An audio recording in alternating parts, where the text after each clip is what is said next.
Welcome to another episode of Eric's Perspective. Joining me today is Dr. Makeda Best, and I think, Dr. Best, you're in Oakland, if I'm not mistaken. Is that right? Yes, thank you so much for having me. Yes, I am the Deputy Director of Curatorial Affairs at the Oakland Museum of California, and I formerly was the Richard L. Minchell Curator of Photography at the Harvard Art Museums Yes. when I first heard about this project. Oh, excellent, excellent. And if you don't mind, I just wanted to take a few moments just to talk about you and how you got not only involved in this particular project, but just how you got to where you are now. So where were you born and raised? I am a Californian, born and raised in San Francisco. Ah, Um, and at a young age, I got interested in photography. I became interested in photography. Uh, some of us may be old enough to remember the Eyes on the Prize series that would be shown every Black History Month. that would be me. Yes.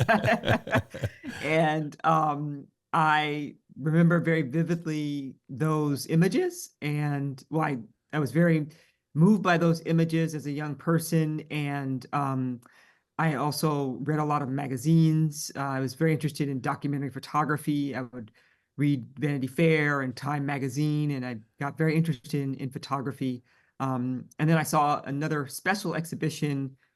Um, I saw a special exhibition at the Oakland Museum, actually, called I Dream a World, Portraits of Black Women by photographer Brian Lenker. Uh-huh. And that was really important for me. And I also saw an exhibition at the San Francisco Museum of Modern Art on the work of Carrie Mae Weems. Oh, So I had a lot of early exposure and experiences that really drew me to photography. And then eventually, that's where I ended up studying photography as a maker at the California Institute of the Arts in Valencia, California, hmm. and then eventually earning my PhD at Harvard in the history of photography. Oh, fantastic. Were you a photographer yourself? Did you get involved in that part of it yourself? Yes, so my degree from CalArts, the California Institute of the Arts, was in studio photography. So at first that was my interest. I was in my work, I was particularly interested in the in the history of African Americans in California, and in tracing um, the towns and the settlements where African Americans had historically settled after the Civil War into the early 20th century. And I did a lot of work researching those towns and visiting them and making photographs. But eventually I decided that I would rather be a photo historian instead of a maker. Okay. It sounds fascinating. Photography has been around, I guess, since the early 19th century.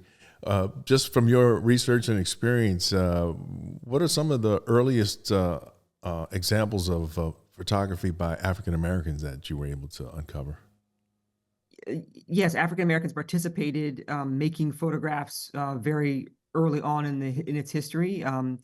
But the photography was announced to the world in 1839 as the daguerreotype process, a kind of a metal-based process that is kind of mirror-like. And then simultaneously, there was another process that was based on paper that was also being developed. So there were these kind of two parallel strands. Hmm. And African Americans were interested in and exposed to photography early on. Some of the early African American photographers are J.P. Ball, working in Cincinnati, Hmm. and Augustus Washington, who was working in Hartford. And the exhibition that I curated for the Boston Athenaeum also includes rare works by an African American photographer working later in the century. But yes, African Americans were making images and participating as sitters and consumers of photography. Of course, most famously, Frederick Douglass, um, who was probably was the most imaged man of the 19th century. Yeah, that's the thing. I was so fascinating. So he's a personal hero of mine, Frederick Douglass, and so I am very fond of learning about everything about him. But that was one of the things that I noticed is that's been written about him is that he was very good about utilizing photography to help promote the cause of abolition and so forth. Yes, and he, along with Sojourner Truth, but also everyday people. He wrote about the power of photography as a tool to combat and to speak back against um, the stereotypes against Black people, and um, but he wasn't the only one to take advantage of of photography. Everyday people were able to have portraits of themselves made, Yes. and to also um, participate in this work to not only um, uplift themselves, but to participate in portraying a vision of Black people that was positive and um, that spoke to who we really are. Yes.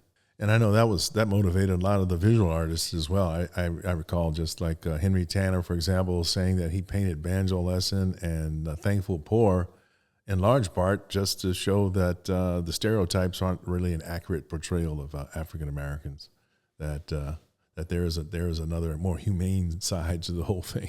It's just Yeah, I think you're pointing out the ways in which throughout history African Americans have use the visual arts as a tool, both a tool in the public sphere, but also in the private sphere yeah.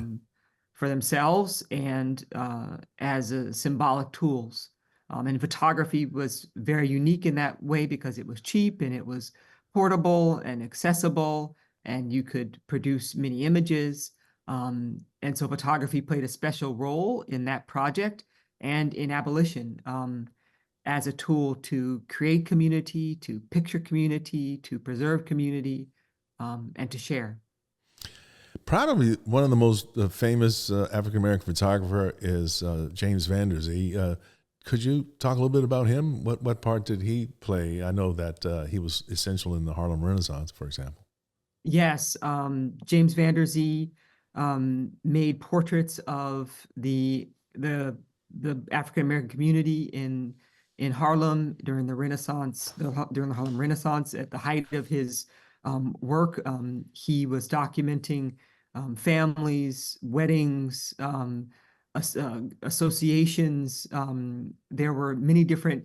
What you see in his work is just how vibrant that period was and how many um, the range of kind of community groups and activities, churches, associations. I mean, in his group portraiture, you're seeing communities in formation, and you're seeing this person who really had an intimate connection with the community, and you're seeing how big it was.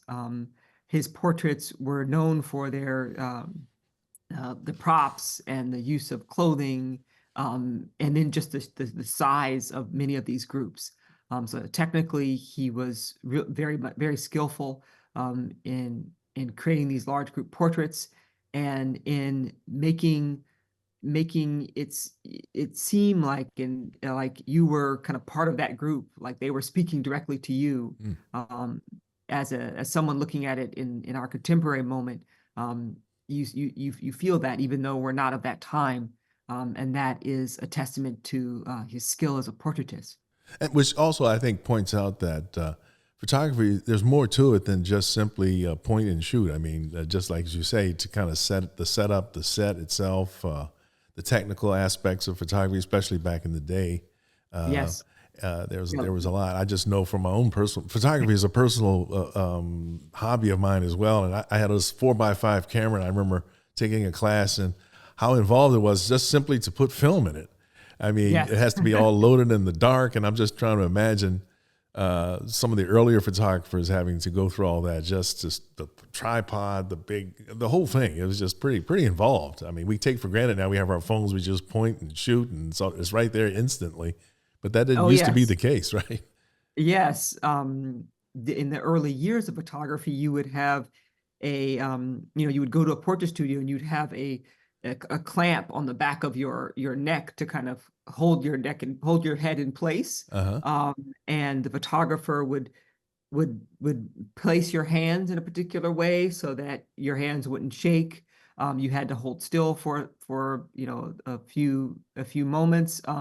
And but all those things, lighting, posing, and making people feel natural and look natural Yes. was not something that every photographer could do. And you brought up the 4x5, working in different formats, images also, they look differently. That was very different from a 35 millimeter format. Yes. So it was, when you see someone like these photographers who were skilled at this, it's very different from just someone who was just making a record. We're talking about people who were really making portraits that really evoked a sense of a person's character, and that were really images that are really able to connect with viewers. Yes. And that is a rare skill. That is a rare skill for sure. And, you know, it's fascinating. I never knew that before, that, and it makes sense that the person had to wear a brace to keep their neck from moving, just because I guess because the shutter had to be open for so long, any movement would blur the image. Is that right? Yes, and often the studios were located on roofs of buildings, because that's where, there wasn't electricity, there was electric lighting, so you Oh, needed a lot of light. oh And yeah. you would have filters on the windows in order to enhance that light. Yes. You would have to, have really good equipment. But then, yeah, those were photographers who were able to have studios, but then there were itinerant photographers who traveled the country. They put up a little backdrop and you would have your portrait made. And so, photography was accessible to many people because of that. Interesting. So the itinerant photographers, I imagine, were they using the 8x10 format camera mostly, with the, you see that like Ansel Adams might have used or something like that, where they have to put the little thing over their heads and so forth and look underneath it? Well, so they did put the a cloth over their heads, but the kind of camera that you're thinking about with Ansel Adams, those cameras are, that kind of photography is very time consuming and it's very slow. Yes.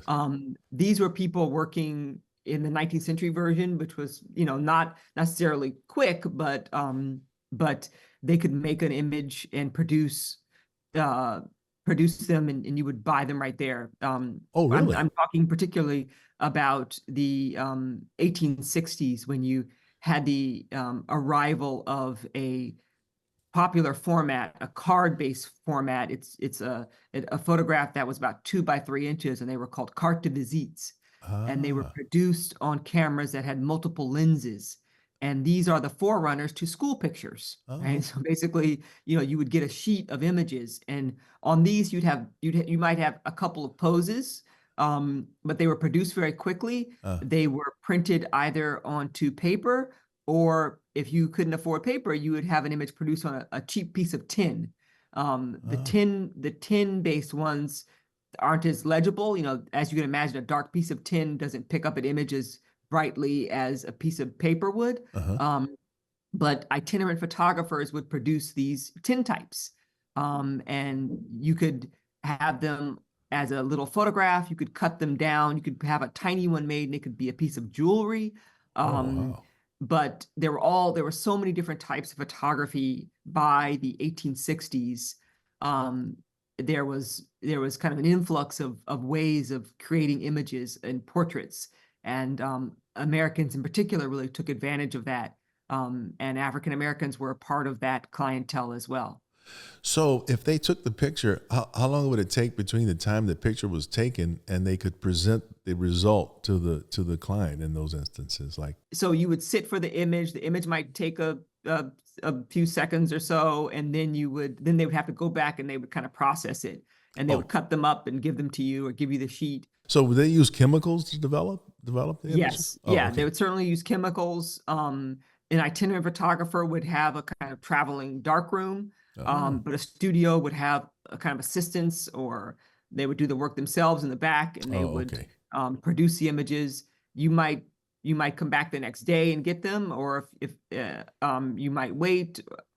But it was relatively quick compared to the early days of photography, when it would be a time-consuming process, and the images were one of a kind. Okay. And the daguerreotypes you were mentioning, am I right in saying that those images were put on glass? Is that an accurate description, or could they use other materials too? They are put on a polished piece of metal, and it's polished the more polishing that's done on it, the better the image is. And so it's so it's a piece of metal, but what the reason why you think it might be glass is because they are kept under glass.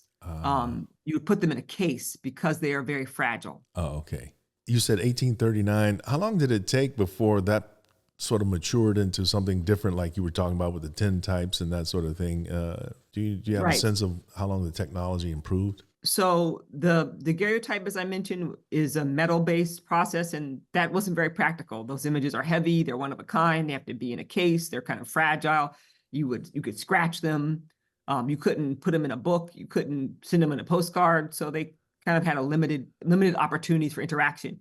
You could also basically only 2 people or so could look at them because they're kind of holographic. And so by the time these other processes start to develop, the ones that are based on paper, those are the precursors to the modern photography. I see. And those ones are developing alongside the daguerreotype, but they're a sequential number of kind of improvements. And by the 1860s, you have these smaller carte de visite processes, and you have the kind of mass production of portraiture that is possible that wasn't possible in 1839. Okay. So shifting gears a little bit, you've actually authored a couple of books. Can you talk about some of your writings? Sure. So my first book was on Civil War photography. I was very interested in the role photography played during the Civil War and the production of one particular photographer named Alexander Gardner, who is famous for the photographs of dead Confederate soldiers. People always know these images, and they know the stories that, these soldiers were moved, the dead bodies were moved. People know these kind of stories. But what I was interested in was his personal background as a kind of radical thinker in Scotland, and how he saw the Civil War as part of this kind of ongoing struggle, really for humanity, for a kind of better world. He had a lot of progressive ideas around, and I'm using progressive in a different term from how we use progressive today. Yes. But he had a lot of different ideas about how, for example, he saw photography as kind of what he called a poor man's schoolmaster, the role of photography as a way to kind of educate, the humanity. He had ideas around helping the elderly, making sure that they are taken care of in their elderly lives, vegetarianism, abolition. So he had a lot of ideas. And in a lot of his work during the Civil War, the book talks about how it's not only about the Civil War, but it's about the role of democracy, these other ideas that he was interested in, and how those were playing out in the Civil War. And my other work often works at the intersection of thinking about photographic practice and the way in which photographers work as documentarians. I've written on the work of Shanja McCormick and Keith Calhoun, a couple that works on documenting Angola prison, among many of their projects in Louisiana. I've written about a lot of different things. Right now, I just finished an essay about photography in Egypt, and I'm working on another project about photography and environmentalism, another interest of mine. Excellent. I'm just curious, with the Egyptian part, is that from a historical perspective or just kind of something contemporary? That's a historical perspective. It's about how has Egypt as a subject functioned in African-American photographic visual culture and for African-American photographers. For our listeners and viewers, can you tell us the title of that book you were talking about that focused on the photographer from Scotland? That is Elevate the Masses, Alexander Gardner, Photography and Democracy in 19th Century America. And my second major project is called Devour the Land, War in American Landscape Photography since 1970. And that looked at the impact of the U.S. military's domestic activities on the domestic soil. And what was unique about that project is my work to give voice to the particular impacts of toxicity on BIPOC communities, and my interest in kind of elevating the work, the landscape photography of African Americans and women photographers, indigenous photographers, into a story that they are often kind of excluded from. I'm actually glad to know about these books, and I have a fascination about photography in general, and I will definitely make it a point to get both of those. That's fantastic. Thank you for that. This episode is brought to you by M. Hanks Gallery. Founded in 1988, M. Hanks Gallery specializes in African American art. Paintings, drawings, sculpture, collages, assemblages, and prints by some of the finest artists from the 19th century to the present day comprise the offering available through the gallery and from its extensive inventory of fine art. Enjoy the program. Let's move into the exhibit at the Boston Athenaeum. How did that come about? I met the director of the Boston Athenaeum on another project, and I was talking to her about a photograph, actually the first photograph to capture a particular kind of tornado that happens over the ocean. I was talking to her about this photograph, and she remembered that conversation, and she said, you know about photography in the 19th century. I'd love to show you these albums that the Boston Athenaeum acquired. And so I went to see them maybe 3 years ago now, and I was immediately just stunned by the way in which that you see all of this community of African Americans on Beacon Hill that really were part of Beacon Hill. And so these were albums that were gifted to and owned by Harriet Hayden, the wife of Lewis Hayden. And I didn't know anything about, I'm not from the Boston area. So some people already know about Lewis Hayden and Harriet Hayden. I didn't know anything about them, but as a photography historian, I was just stunned by the range of images in the albums, and to see this Black community was really special.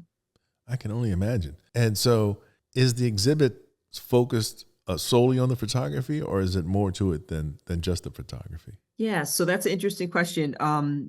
The albums were gifts to Harriet from Robert Morris, one of the first African-American lawyers in the country, and Samuel Birmingham, another member of the movement who was a doctor. And both of them offered these albums. We don't know the occasion why, but in 1863, they give Harriet these albums. And what's really significant about that gesture is their recognition of her. Lewis Hayden had been working very publicly in the movement, and he is all over the papers. He is in the history books. The family settled in Boston around 1849, and that is on the eve of the passage of the Fugitive Slave Act of 1850, which allowed slave owners the ability to, basically go out and find any of their so-called their property and to bring it back if someone escaped. And Lewis and Harriet they were freedom seekers. They escaped slavery themselves from Kentucky. And by the time they arrived and settled in Boston, Lewis had already become active on the kind of abolitionist circuit. And Harriet was not as well known in this story. There's a new issue of stamps about the Underground Railroad, and Lewis is featured. But this gesture of these albums being offered to Harriet, they really opened up something else. And they said, wait a minute. They posed the question to me and to my co-curator, Jenny Badgett, what was Harriet's role here? And wait, she did have a role. The Hayden home in Beacon Hill, scholars estimate that nearly a third of all freedom seekers moving from the South to the North stayed at this home. And so we began to think about that. What did that mean? Who was helping to take care of those people? Harriet. This work, abolition, was often for many Black people a family-centered activity. And so no doubt it was, Harriet was involved in sheltering these people. Yes. And we know from the ledgers that it could be anywhere. It could be one person. It could be a family of 5. And the Hayden home was a very active space of community building and planning and activity. John Brown visited their home. Wendell Phillips and William Lloyd Garrison, other important abolitionists, were always at their home strategizing and meeting. Harriet was involved in hosting those people, helping with the meetings. So the exhibition begins to think about, those kinds of questions. How was Harriet involved? She must have been involved. and to think about caregiving as movement work, just as her husband was performing this more public work. Harriet was also supporting this work. Which I would think would be very, it's easy to overlook, but also should be recognized as a very important aspect of the whole thing. Yes. And so the exhibition, you walk in and you see this kind of public expression against slavery, against the Fugitive Slave Act. You see a kind of history of Lewis's public engagement. The couple was also very active in recruiting for the Black regiment, the Black Civil War Regiment, the 54th Massachusetts. And so you see this kind of display of Lewis's public work and the various activities he was involved in. And then the exhibition shifts into the albums, and it shows and it begins to open up for you this domestic space of the home that was Harriet's space. And it begins to suggest the ways in which photography played a unique role within the abolitionist movement, within the Hayden community, and the way in which gift culture, these photographic albums were gifts, also played a role in the abolitionist community. Interesting. So is it safe to say that their home was a stop on the Underground Railroad?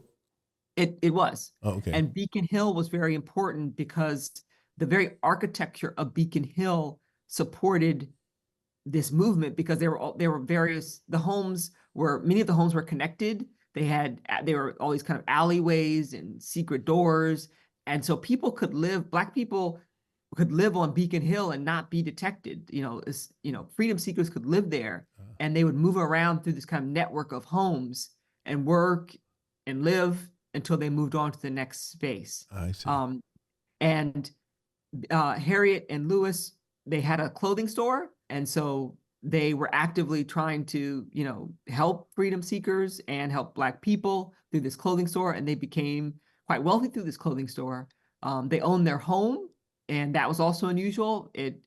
People talk about how they had real glass. Many people didn't have like fancy glass windows. They had people talk about the door. People were writing in the 19th century about how amazing their home was and how it was filled with mementos from John Brown, from all these famous people. And so their home was unusual. And yes, it was this key location on the Underground Railroad. Oh, wow. And I think we should also point out that the Fugitive Slave Act was pretty odious. I mean, they were sometimes, kidnapping Black free people and then dragging them back into slavery. Yes. And Lewis becomes active in Boston at this key moment where, just as that violence escalates, he is part of advocating for an equally violent response. And there are stories of how, there are pictures and there are stories about the rifles in the Hayden home. Like, they were ready to defend themselves. And Lewis was active in the kind of physical work and the risk of putting his own body on the line to help freedom seekers. Many of the famous cases of the era, like the Anthony Burns case, he was actively involved in trying to help these freedom seekers. So it was a moment in which Lewis was at risk, as was Harriet, as was their son, Joseph. So it was a really scary time. I can imagine. For those listeners and viewers who may not be aware of the Burns case you just mentioned, can you talk a little bit about that? So the Fugitive Slave Act is passed in 1850, and Anthony Burns was from Virginia. And so this becomes a really famous court case. So he was from Virginia. He travels to Boston. When he arrives in Boston, he tells his family that he is in Boston. This letter that he wrote to his brother is intercepted by his former owner, and the slave owners go to Boston and try to bring Burns back. You mean they go themselves? They don't send anybody. Yes. They go themselves. So they go themselves to Boston, and they try to claim, the Fugitive Slave Act has passed. We own Burns, and he must come with us. Okay. This, of course, the anti-slavery activists like Lewis are, incensed. And at this time, Burns is in jail, and they try to free Burns from the jail and try to save him from the slave owners. Through the legal system or by force? No, by force. Okay. Yeah. By force. Okay. And eventually, he's still in jail. And then eventually Burns loses his case. He is sold to a man in North Carolina. But then later, the activists, Lewis and others, they purchase his freedom from the slave owner in North Carolina. And Burns ends up, in Ohio and then eventually in Canada. Oh, wow. So this kind of long saga, but it also shows, again, this kind of the bravery of Lewis, who he felt personally. I mean, he and Harriet had escaped from Kentucky through the help of a man named Colin Fairbank and a woman named Delia Webster. They helped the couple to escape with their son. And in escaping, Harriet and Lewis were posing as a free person and a slave. So and Lewis was hiding, and the son was hiding under the floorboards. And so, yeah, a lot of these incredible stories. And the man who helps Colin Fairbank, who helped Lewis and Harriet escape, he also is sent to jail eventually. And then Lewis and others raise money to help him become free. So wow. There are a lot of these really fascinating stories. In the exhibition, we have a rare object. We have the handcuffs that were used on Anthony Burns. No way. That's incredible. So the exhibition is not just you asked this question earlier on. The exhibition is not just photography. It really is about the world of the Haydens. I see. Photography is a huge part of it, yes. But it's also about the world of print and the material culture of abolition, which includes other objects that abolitionists gifted and shared in order to show this world of the Haydens. I see. I was reading where Frederick Douglass would give a speech and they would be maybe debating. And in some instances, he'd have to get into a physical fight in order to get out of the hall. And so he was subject to bodily harm, probably on other instances as well. I was just wondering, did either Lewis or Harriet have any instances like that where they were physically assaulted and maybe threatened? Well, certainly during the Burns episode, Lewis was putting his life on line. And then there are other incidences, certainly where, there would be a gathering of abolitionists and, the police would arrive. Oh, wow. So sure, Lewis was frequently, I don't know, I haven't read about instances where he was physically harmed, but there were, certainly moments where he could have faced, grave bodily harm. And as I said, there is an image in the exhibition that someone drew of the interior of their home. And you see this home with this kind of dainty wallpaper with flowers, and you see these chairs, and then you see two rifles leaning up against the wall. Yeah. So they were prepared for what might come their way. So I was also curious, you were saying that the photographs were gifted to Harriet. Was that specifically to Harriet, or was it to both of them? So no, that is what's so important, is that the albums are inscribed to Harriet. Okay. So they're not to Lewis. And these men also worked with Lewis. So we're thinking in the exhibition, we're just exploring, well, of course she was involved. He didn't clothe all those people. He didn't host all the events. All right. He didn't do all that himself. Yes. And in the album, you see the families of Boston, and you see this other world that Lewis's world was very different. In her albums, you see family, you see mostly women and girls. They are school teachers, they are mothers. And you start to learn that the movement for abolition was also part of a broader movement of equality for Black people. And it was performed by everyday people and on multiple levels. Each of the pictures is a picture of a person who is playing a role in that work. And we've traced some of the biographies of the individuals. Some of them are known, some of them are unknown, some of them are famous. Included in the image, or you mentioned Frederick Douglass. In the album, we have a portrait of Frederick Douglass's daughter-in-law. His son married a woman named Virginia Molyneux, and her father was the first Black instructor at Harvard.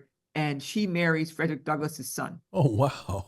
And so you see this beautifully hand-colored image of this woman. in this album. So there's incredible connections. Fantastic. Well, you bring up another point too, by the way. So sometimes the photographs were hand touched, right, in order to add certain details. Is that an accurate description? Yes. So you see these, the images are hand colored, and in her case, it's this beautiful kind of purple and green. Sometimes you would hand color the clothing, and sometimes you'd add a little color to the cheeks.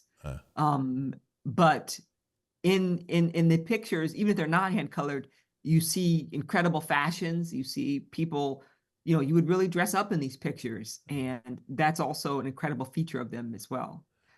Well, one thing I really like that seems to be coming out of the exhibit is, I know there's always the focus on the famous people in the various movements, abolition, et cetera, but it's also those unnamed people that make such an important contribution. I'm glad one of the things you're pointing out in this exhibition is the focus on them, sort of the quiet, unknown folks.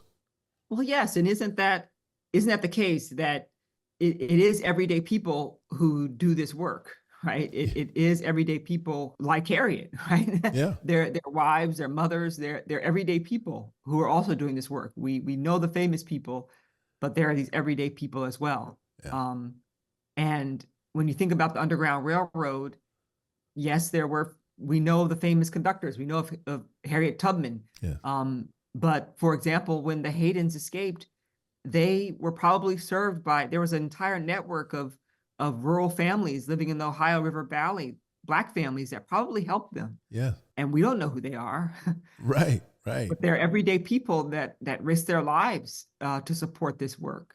So I think that is the case. And that's what's really beautiful about this story, is that through Harriet, we see some of those people. Yes. And we also get a sense that this movement for abolition was a broader movement for equality, and that it entailed a lot of different types of work. Well, and that's the other thing. So I think it's also important to acknowledge how important just about everything that was done, from, not to minimize, preparing food, making sure somebody has a place to sleep. These are kind of basic things, but they're so important in the whole support system for a situation like that. You got escaping slaves that are in need of various things. Care work is movement work. Exactly. I mean, people aren't eating and aren't clothed and aren't, sleeping, then there isn't a movement. Yes. And who does that labor? And a lot of people like Harriet they're not as well known, but Harriet doesn't achieve literacy until later in her life. She didn't have the ability to write journals and leave letters, but we have this album, and that album is really her personal expression. When it was gifted to her, there were probably one or two pictures probably in it, like probably each man probably put pictures of their family in it. Uh-huh. But then the rest was probably her collecting pictures from her friends and associates, and really constructing these albums. And then I think that what's important is that the albums were also domestic objects. So they would have been on the desk in her home. I mean, not on a desk, they would have been on a table in the parlor. They were public objects. They were meant to be shared. So when you entered into the home, you might sit down with her and ask her about it. You might look through it. And that was their function. So in juxtaposing the public and the private worlds, the exhibition is really grounded in the photographic album as a domestic object. And you mentioned photography early on. This was a time when photography, we had to remember, photographs were objects. We see them now as images. Yes. But they're objects. They were objects that were touched and that were shared. And that's what these albums remind us of. I think that's fascinating. And I think also it's important to remember that there wasn't any other competition. In other words, there's no movie theaters, there's no cell phones, there's no television sets and all that kind of thing. No, and so that's what you see in the exhibition as well. You see the world of print. The world outside was full of broadsides, which are kind of cheap posters that you would put up on the street for people. You would announce things. You would try to convince people of things. I mean, the world was very visual in terms of print, in terms of newspapers. At this time, you have the emergence, and you see this in exhibition, of the printed pictured newspapers, Yeah. newspapers with woodcuts in them, and you see pamphlets. So that is their world too. This world of not television clearly, but of print material. And what is the overall time span of the exhibit, if there is one? I mean, how would you characterize that? Well, so it starts with their escape from Kentucky. Harriet Hayden was born in 1816. She was born in, well, we think in Lexington. She was owned by a family of a man named Patterson Bain, who manufactured hats. He was in partnership with his uncle, Montgomery Bell and Patterson Bell. And in Kentucky is interesting in that most of the enslaved communities lived in the urban areas, so Lexington and Louisville.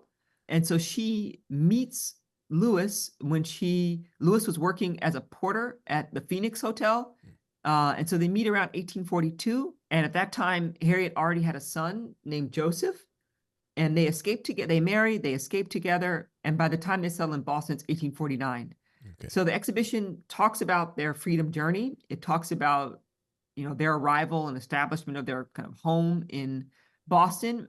And then the core of the exhibition is kind of the 1850s and 1860s. Okay. And then Harriet dies in 1893. And the exhibition ends with kind of looking toward the world that they envisioned and hoped for together through a painting made by one of the men that they sheltered in their home, Edward Mitchell Bannister, who was one of the most, you mentioned Henry Osmond Tanner.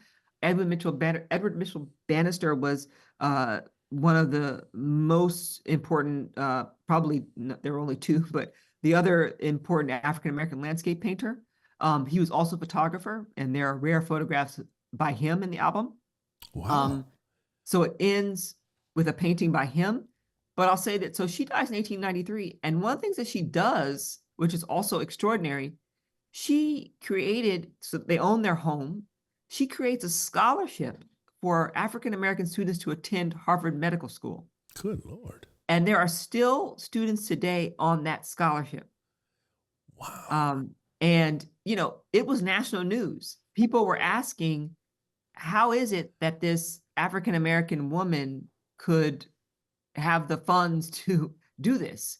And, people do this today. You hear about in the news, oh, this person left this money. Yeah. It was just like that. It was this seen as this miracle. How would this woman do this? Yeah. And so she left this money probably because her son Joseph died of a kidney disease. And so that choice makes sense. Yes. So there's a scholarship today. It still exists. Yeah. That's amazing. And specifically for those that are interested in going to Harvard's medical school, is that the purpose of it? Yes, it's at Harvard Medical School, and it is in Lewis's name. So she dies and creates this scholarship. So did he predecease her, by the way? Yes, sorry, he did. Yes, by a few years. Yeah. Okay. And now I'm curious because I'm familiar with Edward Bannister, and so you said that he was sheltered by them. Yes, he lived at their home, and while he was trying to pursue his career as a painter, he'd come to Boston to kind of learn. Yes. Beacon Hill was a famous free Black community. Yes. And so he comes to Beacon Hill to, apprentice and to live and to learn. And he lives at their home for a little while, and he works as a photographer to earn money. And there are rare portraits in her album. I don't know of any other examples of his photographs I'm trying to anywhere think, else. and I can't think of any of that. I've seen obviously his paintings, but never any of his photographs. That's amazing. Yeah, so those are in the album. Oh, that's awesome. That's outstanding. How many photos do you recall by him are in there? There are just two. In the albums, we took them out. We took all the photographs out of the cases so you could see everything. And what is the not to give it a secret away or anything like that, but what is the subject of the photos that he took? Oh, they're portraits. Just portraits. Yeah. Okay. Yeah, they're portraits. Oh, okay. Yeah, he was probably working for one of the local photographers, and probably to make some money on the side, he made some portraits. Okay. Fantastic. So the show itself, will it travel? No, it won't. We really thought of it with the architecture of the building. But this is a rare opportunity. We have Harriet herself is not in the album, so we borrowed her photographs, her carte de visite images, Okay. which are actually found in the album of somebody else. And so we brought those together. We have the banister painting. We have a daguerreotype of John Brown, a rare opportunity to see that daguerreotype in the Boston Athenaeum's collection. Wow. Other objects like the Anthony Burns handcuffs. So there are we brought together some very special objects. And because photographs are light sensitive, we won't really be able to do this again for a while. So this is the opportunity to see the exhibition, but also the book is a really beautiful little book that we put together, and it tries to replicate the experience of looking at the albums as well. So it's not just a straightforward catalog. It really tries to show you a sense of what the albums were. Well, fantastic. Now, that definitely is something I want to get. So can you tell us the title of the book and how anybody can get it? Oh, you can order it through the Boston Athenaeum.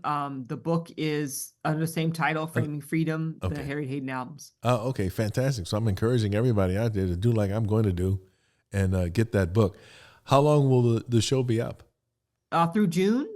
We have a number of events. I'm sure they'll probably upload. I have a wonderful program that's being planned with the incredible historian Deborah Willis, probably the founder of African American photographic history. Yeah. She's done incredible work in this area, and I have a conversation with her in June, and folks should probably look for that on the Boston Athenaeum website. I'm sure that they will post that. Excellent. And I'm encouraging everybody to do that for sure. And if you can get up to Boston before the end of June, definitely check out the exhibition. So for you, aside from this exhibition, do you have anything in the works that's coming in the future? As I said, just mentioned this writing. I'm working on another book about environmentalism and photography, and then another book about African Americans and labor in photography. So just more writing, not more exhibitions. Oh, okay. Excellent. Excellent. That sounds fascinating, especially and timely when it comes to the environment, of course. I mean, the situation is pretty dire. Yeah, and I think that the amazing thing is the ways in which many African Americans were very involved in demonstrating that these issues in ways that people haven't yet recognized. I think that's also important for sure, because I think oftentimes you get locked into the whole thing. The only thing we can talk about is civil rights or whatever. But in this case, it's something that affects the entire globe, environmental. And they were making those connections. Yeah. Yeah. I think that's fantastic. Well, Dr. Best, I want to thank you so much for being our guest today. And again, once again, I'm encouraging everybody to get the book that's associated with the exhibit. And better yet, if you can, go up to Boston before the end of June and see that exhibition about Harriet Hayden. Thanks again, Dr. Best. I appreciate you taking the time. Thank you so much for your interest, and it was a pleasure speaking with you. Thank you. And so everybody out there, please don't forget to subscribe. Thanks for tuning in.